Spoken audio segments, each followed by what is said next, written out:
At ito na nga mga marikoy, nanganak na yung ating inahing baboy.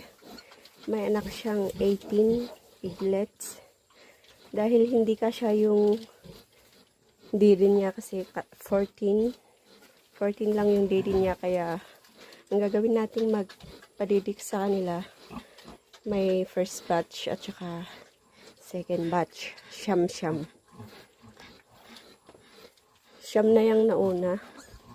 Tapos pagkatapos nilang magdidi, isusunod din natin to. Yan. Siyam din sila.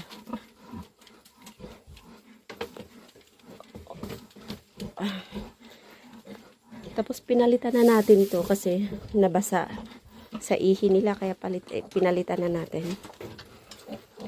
Dahil tapos na yung first batch na siya mga Mars, second batch.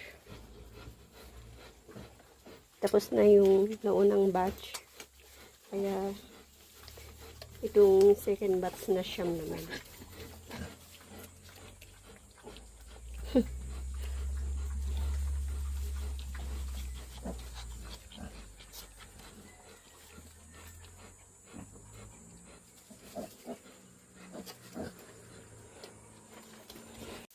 Dahil tapos na itong 15 piglets,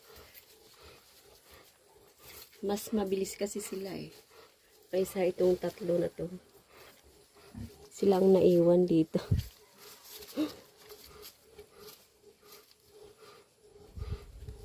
Kaya pag matulog na sila, ilalagay ko na doon. Tsaka naman na ako uwi.